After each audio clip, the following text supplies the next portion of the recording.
สบายดีพี่น้องมัจจุกุทุกคนนะจ๊ะมื้อนี้อ้นก็สิมาตอบคอมเมนต์ FC เนาะพี่น้องเนาะมี FC เพิ่นก็คอมเมนต์เข้ามาหลายพี่น้องเดี๋ยวอ้นสิเว้าเรื่องคลิปเมื่อคืนนี้ก่อนเด้อพี่น้องเด้อสบายดีก่อนลูกสบายดีก่อนทุ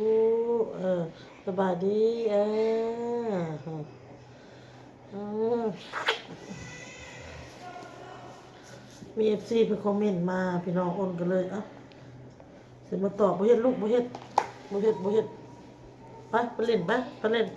ไปออกไปซะออกไปอยู่น้ำเถ่าไปลูกไปออกไปอยู่น้ำเถ่าเด้อไปซะออกไปลูกไป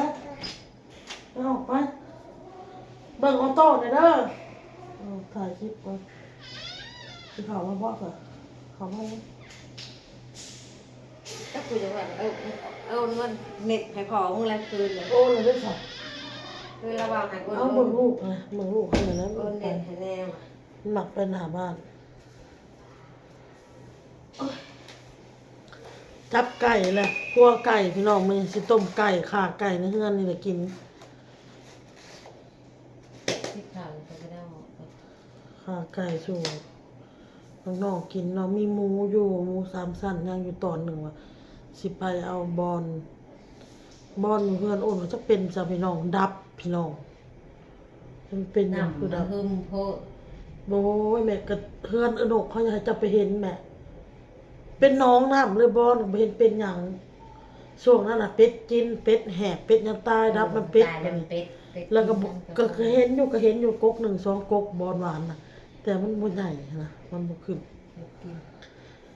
เป็นขาไก่แล้วเรียบร้อยเลยเมืองพี่น้องอันนั้นเมื่อวานนี่ไปเล่นเธออ้นละอ้นจูดญาติจุดยุ่งเพิ่นว่าเอื้อยเพิ่นเมาแต่ก้มส่องหาภายนอกเพิ่นยุดส่องปีกล้วยรถป๊าบใส่ในแขนนี่อันนั้นเลยโพงเลย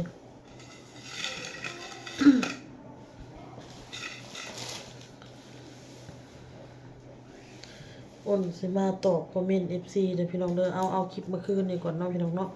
คลิปเมื่อคืนนี่ก็หลายเลยพี่น้องเนาะคอมเมนต์หลายสบายดีพี่น้องมาสักคนนะจ๊ะอ้นสิมาอ่านหมดทุกคอมเมนต์เด้อพี่น้องเด้อคอมเมนต์ที่เพิ่นคอมเมนต์มาในช่องที่อ้นเฮ็ดกับข้าวเมื่อคืนนี่อ้นก็สิเว้าสิไวๆเนี่ยเด้อพี่น้องเด้อสิอ่านไวๆแล้วก็เว้าไวๆสิออกไปเฮ็ดกินพี่น้องเพราะว่าให้อันทุกเพิ่นช่วยข้าวแล้วก็ข้างหม้อสิต้มไก่สิลวกไก่สิคั่วไก่ต้มไก่มื้อนี้เนาะหมกเบิ่งออโต้นะหมกเด้อเล่นไปหมกกับปักโซอยู่กันเต็มบ้านไม่มีใครดูเด็กๆเลยเหรอเพิ่นว่าเนาะคืออ้นเว้าไปแล้วคลิปมื้อเช้านี้พี่น้องว่าตอนนั้นช่วงที่เฒ่าโซกออกไปน่ะคือแม่จีดน่ะคือกล่อมเอาใบบุญน่ะนอนนั่งหมกเพิ่นอาบน้ำอันนี้นะบัดนี้เฒ่าโซกแล้วเพิ่นแล่นไปนำแม่เพิ่นเพราะว่าช่วงนั้นเฮาสารวนอยู่พี่น้องเพราะว่าสลุ่มมืดแม่เฒ่าโซกนี่มาฮอดแล้วโทรให้ไปรับเอาอ้นแล้วไปรับเอาอันแม่เฒ่าโซกน่ะมาก่อนอ้นก็เลยขี่รถจักรอันอ้นใหญ่น่ะไปคันนึงแล้วแม่เฒ่าโซกน่ะเอารถจักรในเฮือนนี่ไปคันนึงแล้วอ้นออกไปก่อนแม่เฒ่าโซกออกไปนำหลังแหละมันก็ผิดพลาดพี่น้องผิดพลาดที่ว่าถือเบาคือสิออกไปแล้วบ่อัดตู้พี่น้อง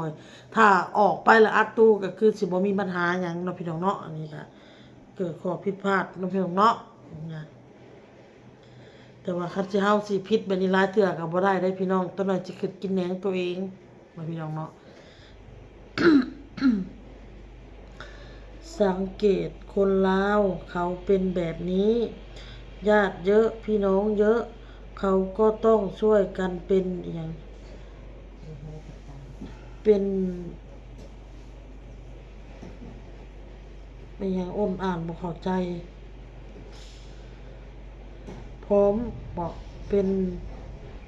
รวมบอกแบบนี้แหละอ่านภาษาไทยก็บ่แตกเด้อพี่น้องเด้ออย่าว่าแต่ภาษาไทยภาษาลาวยังบ่แตกพี่น้องอ้นน่ะเราเห็นเยอะละเขามีลูกเยอะก็ต้องมีลูกหลานเยอะญาติเยอะเป็นธรรมดาเพิ่นว่า แล้วผู้นี้เพิ่นว่าเอาคนมาอยู่เต็มบ้านจะเลี้ยงไหวหรือเป็นเราเป็นบ่าวเต้น่ะรับไม่ได้ระวังผัวจะกินญาติน้องเมียเอาไว้นะเอาไว้น้องเมียเอา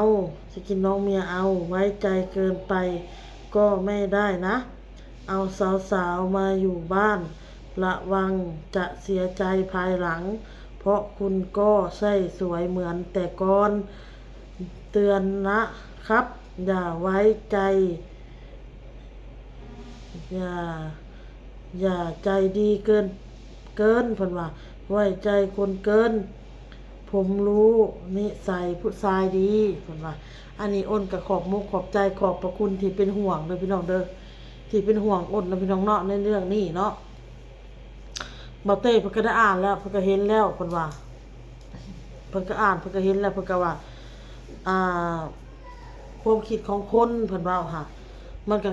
คิดได้หมดคิดได้หมดทุกอย่างนั่นแหละเนาะเราก็ว่าในนี้เนาะพี่น้องเนาะแล้วแต่เนาะพี่น้องเนาะแล้วแต่เพิ่นสิพิมพ์เพิ่นสิเว้านั่นก็แล้วแต่เพิ่นก็อาจจะเตือนเฮาด้วยความหวังดีเนาะบ่าวเต้เพิ่นก็ว่าเพิ่นก็เข้าไปอ่านเพิ่นก็อันนั้นพี่น้องเอ้ยเราก็ว่าเราอันโอ้ยไผสิไปคิดละว่านะพี่น้องเอ้ยแต่ถ้าว่าเป็นคือ FC เพิ่นเว้านะพี่น้องสำหรับอ้นเนี่ยเฮาเคยคุยกันเนาะพี่น้องเนาะเรื่องนี้ล่ะอ้นเคยคุยกับบ่าวเต้พี่น้องคุยกันเรื่องนี่ล่ะเพราะว่าอ้นก็คือบ่ได้คือตะกี้นะพี่น้องนี่แหละเบิ่งหน้าตาก็มีแต่ตุ่มแต่ต้อมีแต่สิวนะพี่น้องมีฝ้ามีกระอ้นน่ะปล่อยตัวเองเลยเดี๋ยวนี้อ้นบ่ได้สนใจพี่น้องเนาะปล่อยแล้วพี่น้องเอ้ยพอเฮามีลูกมีผัวแล้วเฮาก็เลยปล่อยอ้นน่ะพี่น้องถ้าว่าผัวคิดว่าถ้าเฮาสิแต่งไปหาไผแล้วเฮามีลูกมีผัวแล้วคิดไปคิดมาแต่ว่าถ้าว่าก็แต่งอยู่นานๆดนๆพี่น้องเอ้ยอาทิตย์หนึงอาจจะมีอยู่2ครั้งหรือครั้งหนึงแต่งนะพี่น้องเนาะแต่ว่าแบบปัจจุบันนี่คืออ้นน่ะกะอ่ามันบ่ทันได้คิดถึงที่ว่าแบบนั้นมันยังสารวนวุ่นวายอยู่เนาะพี่น้องเนาะมันยังบ่มีกระจิตกระใจพี่น้องเอ้ยที่จะมาแต่งโตซะแต่งเนื้อแต่งโตแต่ว่า FC เพิ่นก็ผู้บางคนเพิ่นก็อยากให้แต่งถึงสิอ้วนก็แต่งแน่หั่นนะเนาะพี่น้องเนาะอันนี้ก็ขอมกขอบใจเพิ่นพี่น้องเอ้ยเรื่องนี้น่ะอ้นคุยกับบ่าวเต้แล้วว่าถ้าสมมุติว่าเว้ากันดีๆนะถ้าว่าเจ้าไปเจอคนที่ดีหรือว่าคนที่เจ้ามักเจ้าฮักก็ให้เจ้าไปด้วยความจากกันด้วยดีอะนะบ่ให้จากกันด้วยทะเลาะเบาะแว้งผิดกันอ้นเว้าค่ะเพิ่นก็เว้ากับอ้นแบบที่อ้นเว้ากับเพิ่นจากกันด้วยดีบ่อยากให้แบบทะเลาะเบาะแว้งผิดกันถ้าเจอคนถ้าว่าสมมุติว่าอ้นเนาะไปเจอคนที่อ้นมักว่าสินะอ้นก็จะให้บอกผัวก็ให้บอกอ้นว่าสินะพี่น้องเอ้ยแล้วเราก็ถามว่าถ้าเลิกกันลากันไปเจ้าฮู้ว่าข่อยมีเจ้าสิบ่เสียใจเจ้าสิบ่ให้นำข่อยบ่เพิ่นว่าอ้นก็เลยว่าอันนี้ก็บ่ฮู้จักว่าสิให้นำบ่หรือบ่ให้หรือว่ามันอาจจะมีบ้างอ้นก็ว่าในนี้เนาะแต่มันหักก็เฮาก็ต้องทำใจเจ้ามีผู้ใหม่แล้วข่อยสิอยู่นำเจ้าไปเพื่อหยังและค่ะว่าข่อยมีผู้ใหม่แล้วเจ้าก็สิอยู่นำข่อยไปเพื่อหยังในเมื่อคนมันหมดหักกันแล้วนะมันจึงไปมีผู้ใหม่แม่นบ่พี่น้องนั่นแหละพี่น้องเขาก็คุยกันแล้วเรื่องนี้เนาะแต่ว่าบ่ได้เราอาจจะมีหรือเราบ่ให้ข่อยฮู้อาจจะเป็นไปได้ค่ะแต่ว่าถ้าสมมุติว่าข่อยฮู้ข่อยก็จะบ่เอาลาวถึงข่อยสิขี้ร้ายขี้เหร่ข่อยบ่งามข่อยบ่สมกับลาวก็ตามเนาะข่อยบ่เอาพี่น้องถ้าเราไปมีคนใหม่น่ะข่อยบ่เอาเนาะพี่น้องเนาะก็ต้องได้เลิกได้ลากันน้องไข่มุกไว้จองไข่มุกไว้นะจ๊ะขอให้ลูกชายเพิ่นว่าน้องดูเรียบร้อยน่ารักหยอกนะเพิ่นว่า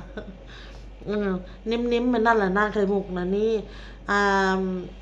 ตู้เย็นพี่น้องฮู้บ่อันใส่อีหยังนี่เราใจเย็นเราเป็นคนแบบใดอันนะแม่เฮ็ดหยังแบบคอยซ่านะคอยบ่ว่องบ่ไวคอยเฮ็ดได้หมดจะใส่อีหยังคอยเฮ็ดหมดแต่คอยก็เฮ็ดตามอารมณ์ของคอยเฮ็ดคอยไปสิเป็นคนเรียบร้อยนะกะ พอเฒ่าโดยพี่น้องส่วนมากนะเรื่องระเบียบนะคือพอแอ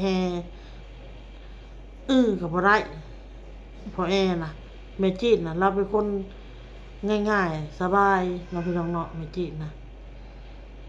ก็สอนแต่ว่าสิบ่เข่งคือพอเฒ่าพี่น้องพอเฒ่าที่เข่งเนาะพี่น้องเนาะโอ้ยช่วงอันอ้นเป็นผู้สาวนี่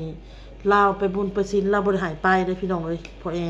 อ้นกับนางนกนี่ต้นปงเยี่ยมบ่ได้ไปลิ้นบุญน่ะมาแล้วถูกตีพี่น้องเป็นผู้สาวแล้วเรายังตีได้พอแอเราหายเราย่านแบบไปรั่วไปเลงไปอิหยังอะไรเราห่วงนั่นแหละห่วงว่าซั่นซะชอบน้องเออ เห็นผู้สาว เห็นผู้สาวบ่าวเต้ยิ้มเลยเพิ่นว่า ชอบน้องมุกนะคะน้องเรียบร้อยน่ารักขอบคุณมากๆค่ะบ่าวเต้แล้วก็ยิ้มเนาะเราเห็นผู้สาวงามปรุปรอยเพิ่นบอกเพิ่นเวิ้นเนาะอันนี้บ่แม่นว่าบางทีที่ไม่ใช่ของจะมาพูดเล่นนะเพิ่นว่าบ่แม่นเฮาก็บ่แม่นเนาะในเมื่อมันเกิดเนี่ยมันเป็นแล้วนะมันก็เกิดพี่น้องมันก็เป็นนะพี่น้องเฮาก็ต้องยอมรับนะพี่น้องเนาะ ผู้หญิงเต็มเฮือนกระถอดเสื้อย่างถอดเสื้อย่างหอบเฮือนอยู่เนาะบ่าวเต้14เพิ่นว่าเนาะอ้นก็เลยพิมพ์หยอกเพิ่นไปว่าเพิ่นยั่วผู้สาวจ้าอ้นว่าได้นี่เนาะแต่เพิ่นก็เฮ็ดสติกเกอร์ยิ้มส่งมาหาอ้นเนาะพี่น้องเนาะระวังมีแต่สาวๆจะมาพูดเล่นไม่ได้ครับสมัยนี้ไว้ใจใครได้ที่ไหนผมเตือนนะครับ ไว้ใจผัวแค่คนอื่น ไว้ใจผัวแต่คนอื่นคุณต้องระวัง สภาพคุณก็ไม่ได้สวยเหมือนเมื่อก่อน ผมเป็นผู้ชายเตือนครับอันนี้ขอบคุณครับ ขอบคุณจ้าเนาะพี่น้องเนาะจะแซวหยอกเพิ่นไปเนาะเมื่อมันเกิดแล้วมันก็เกิดแล้วพี่น้องเอ้ยแต่ว่าถ้าจับได้หลายท่านก็คือคนบ่เอาแน่นอนพี่น้องเอ้ยเนาะถึงควรสิขี้ร้ายเขาก็มีเกียรติมีศักดิ์ศรีสิมาให้ผู้ว่าอันน่ะเฮาบ่โอเค คนอยู่เต็มบ้านอย่างนี้สะอย่างนี้ขวัญเจอดีบ่อ่นอ่านบ่เข้าใจเด้อพี่น้องเด้อนี่ก็ขอบใจสติกเกอร์กดยกโป้ให้กดใจรัวๆมาให้เด้อพี่น้องเด้อแล้วก็กดหัวใจมาให้ขอบมุกขอบใจ FC ทุกคน เสียงก็เริ่มหายเจ็บคอพี่น้องเราไม่ได้แซงนะ อีกไม่นานพวกเราก็จะได้รับข่าวร้ายจากครอบครัวนี้แน่นอนเลยเพิ่นว่าจะมีเรื่องร้ายๆกับเด็กเล็กเพราะดูแล้วครอบครัวอ้นน้อยไม่ค่อยให้ความปลอดภัยกับเด็กเล็กชอบพากันปล่อยปละละเลยกับความปลอดภัยของเด็กๆมากเลยในใจก็ขอให้เด็กๆปลอดภัย อันนั้นคุณพระคุ้มครองเด็กๆด้วยนะคะเป็นว่าเรื่องนี้นะพี่น้องเอ้ยจักสิว่าในเรื่องเกิดแก่เจ็บตายนี่ถ้าฮอดมือมันแหละพี่น้องเอ้ยขาดขนาดคนนี่นะสิตายมันยังพื้นยังบ่ตายแบบกว่าสิตายแล้วคนบ่เป็นตาตายก็ตายพี่น้องเอ้ยถึงเฮาสิระวังสิอันนั้นซำใดก็ตามมันฮอดมือมันละถึงมือมันละพี่น้อง ไปพี่น้องเอ้ยไปอยู่ดีเนาะพี่น้องเนาะหลังยังก็บ่อยู่คิดจะว่าเพิ่นถืออายุมาส่ำนี้พี่น้องเอ้ยบ่อยากให้มาโด่งดาวงหน้ามาพี่น้องมันก็เกิดกับครอบครัวก็หลายครอบครัวแล้วเนาะพี่น้องเนาะที่โอ้นเห็นข่าวลงพอกลงเพจก็มีแต่เฮานี่แหละให้เป็นบทเรียนให้เป็นอุทาหรณ์ให้มีสติเตือนใจให้ร้ายขึ้นพี่น้องบ่แม่นสิให้มันเกิดแล้วเกิดอีกเฮาก็ได้เฮาก็คิดเฮาก็ฮู้พี่น้องเอ้ยว่าเฮาต้องระวังให้ร้ายกว่านี้นะพี่น้องเนาะที่ FC เตือนมาก็เฮาก็ต้องใส่มุกใส่ใจนำคำเว้าของเพิ่นคือกันบ่แม่นว่าอ้าวเจ้าตักเตือนก็บ่ได้เว้าก็บ่ได้มันก็บ่แม่นพี่น้องเอ้ยเฮาก็เข้าใจอยู่อ้นน้อยทำไมคนเยอะจัง เจ้าก็เลี้ยงไหวไหมถ้าเขาได้งานก็ต้องมาอยู่กินกับอ้นอีกขนาดแค่ครอบครัวตัวเองยังเดือนส่วนเดือนเพิ่นว่าเลยคิดดีๆจะใจดีดีไปถึงไหนไหนจะหางานให้อีกตายงานนี้แล้วอีกอย่างต้องบอกทุกคนเวลาเข้ารั้วประตูรั้วหน้าบ้านต้องปิดทุกครั้งที่เข้าออกเพราะเด็กเดินได้แล้วไม่รู้ไม่อยู่นิ่งค่ะไม่อย่างนั้นสักวันจะเสียใจเพิ่นว่านั่นแหละนี่คือเพิ่นเว้าเฮา FC เพิ่นเว้าเฮามาบัดนี้เฮาก็เฮาผิดพลาดไปแล้วนี่เฮาก็ขอโทษขออภัยนะ FC นะพี่น้องเนาะเฮาก็สิระมัดระวังแล้วก็มีสติหลายขึ้นกว่านี้นะพี่น้องเนาะแล้วก็เรื่องเด็กๆก็คือบ่อยากให้มันขาดสายตาคือโอนเข้าป่าหาเห็ดมื้อนี้คือโอนบอกไข่มุกเลยคือประตูห้องน้ำอัดบ่ให้ออกไปไสให้อยู่แต่ในห้องเจ้าต้องเบิ่งเจ้าบ่แม่นเจ้าสิเบิ่งแต่โทรศัพท์เบิ่งโอนน่ะเชื่อใจไข่มุกเพราะว่าเราสิเป็นคนดูแลเด็กๆดีนะพี่น้องเอ้ยไข่มุกนะเราใส่ใจเนาะพี่น้องเนาะคือ FC เพิ่นเว้ามานี้เนาะพี่น้องเนาะว่าคืออ้นน่ะหางานให้ก็มาให้อ้นหางานให้อ้นก็หาเนาะพี่น้องเนาะอ้นว่าคือใส่ช่วงอ้นซ้ำที่เพิ่นนี่แหละไปหางานเฮ็ดอ้นก็ไปหาหมู่แต่หมู่เป็นคนติดต่อมาแหละให้อ้นน่ะไปคือติดต่อห้านเจติมนี่แหละอ้นลงมาอ้นก็ไปอยู่ห้านเลยได้อ้นได้โทรหาหมู่เนาะหมู่ว่าได้แหละหมู่อ้นน่ะเอาเบอร์อ้นน่ะให้เจติมน่ะโทรมาบัดนี้ติดต่อหากันเองอ้นได้งานแล้วว่ามาโลดอ้นก็ลงมาแล้วก็มาหับเอาอ้นเลยได้เจติมน่ะอ้นมาเฮ็ดงานน่ะอ้นลงไปที่บ่อนงานเฮ็ดเลยได้อ้นบ่แม่นสิได้ไปพักเฮือนพี่เฮือนน้องมีแต่ช่วงหนึงเนาะแม่เนาะช่วงตัวอ้นไปเฮ็ดเวียกของงานประกอบกล้องน่ะอ้นได้ไปอยู่น้ำป้าพี่น้องเอ้ยไปอยู่น้ำป้าแตะเราก็เฮือนเสาเข้าซื้อนะพี่น้องเนาะอ้นไปเฮ็ดของงานประกอบกล้องอันโปรเจคตอนตอนอาหารอ้นไปเฮ็ดน่ะไปประกอบอ้นน่ะได้ไปหันสกรูหันจับอันกล้องนี่แหละช่วงอยู่โรงงานน่ะแล้วบัดนี้อ้นก็เฮ็ดได้จักเดือนว่าได้ประมาณ5 6 เดือนนี่แหละอ้นก็ออกพี่น้องแต่ว่าอ้นได้เงินมาอ้นก็จ่ายค่าน้ำค่าไฟให้เลาได้จ่ายค่าอยู่ค่ากินหยังนั่นแหละเพราะว่าค่าอยู่ค่ากินเฮามีแต่ไปกินอยู่โรงงานซื้อกินอยู่โรงงานแต่เฮาก็ออกค่าน้ำค่าไฟให้เพิ่นเนาะแต่ว่าป้าเพิ่นก็บ่แต่เฮาก็คิดเกรงใจเลาเพราะว่าเราเงินเขาเงินเสาเขาซื้อเด้ช่วงนั้นต่อมาอ้นก็ตัดสินใจหางานเฮ็ดอ้นบ่ไปอยู่เฮือนพี่เฮือนน้องเลยอ้นไปอยู่กับเฮือนเจ้านายเลยนี่ก็สิหางานให้ซุเพิ่นอยู่นี่ก็อ้นก็ยังถามอยู่ซุเพิ่นมักงานแบบใดมักแบบใดเนาะพี่น้องเนาะคันงานบ้านก็เขาเอาแต่ผู้เดียวบัดนี้คือบ่อนน้องขิงอยู่นะเขาบ่เอา2 คนบัดนี้เขาก็จะไปอยู่นํกัน2 คนบัดนี้พี่น้องเอ้ยเรื่องของเรื่องมันน่ะ เฮ้ยแล้วก็มีน้องอีกผู้ชายผู้หนึ่งอีกมีแต่ว่าเต้เราก็ยังคาเฮ็ดเวียกเนาะอ้นก็เอาลงกลุ่มหมู่ผัวอ้นนั่นแหละมื้อนี้ให้เขาหางานให้งานสวรรค์น่ะบ่อึดหลายแต่ว่าเฮานี่แหละพี่น้องเอ้ยเพราะว่าเพิ่นมาพึ่งเฮามาอาศัยเฮาอะนะก็เฮานี่ต้องได้พาไปเนาะพี่น้องเนาะแล้วเฮาน่ะต้องได้พาไปก็มีแต่เรื่องพาไปได้อยู่เรื่องเงินเรื่องคำน่ะสิเจ้าเป็นคนจ่ายคนเสียได้คันพาไปก็ค่าน้ำมูกน้ำมันเฮาพาไปเนาะ แม่นอยู่ดอกน้องหมู่ก็ได้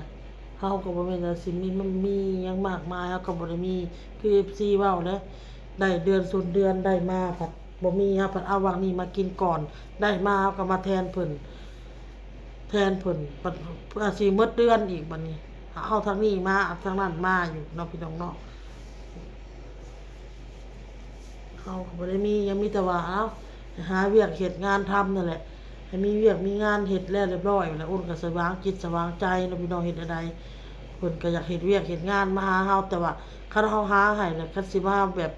เลือกงานคัดแบบบ่เอาแบบนี้ก็บ่เอามีแต่อ้นสิให้หาเองแล้วอ้นก็บ่หาให้เนาะพี่น้องเนาะแต่ก็ลองเบิ่งมื้อนี่แหละสิพาไปพี่น้องเอ้ยโอเคเด้อพี่น้องเด้อคลิปนี้ก็อ้นก็มาตอบคอมเมนต์นะพี่น้องเรื่องเบาเต้กับผู้สาวพี่น้อง แล้วก็คอมเมนต์ต่างๆนานาเด้อพี่น้องเด้อที่อ้นอ่านมาให้ฟังพี่น้องเนาะ แต่ก็ยังสิมีคอมเมนต์หลายๆอย่าง ที่อ้นยังบ่ได้ตอบนี่ก็ขอโทษขออภัยก็ยังสิมาตอบเลยพี่น้องเด้อตอบช้าตอบหยังก็ขอโทษนำหลายๆพี่น้องลาไปก่อนพี่น้องสบายดี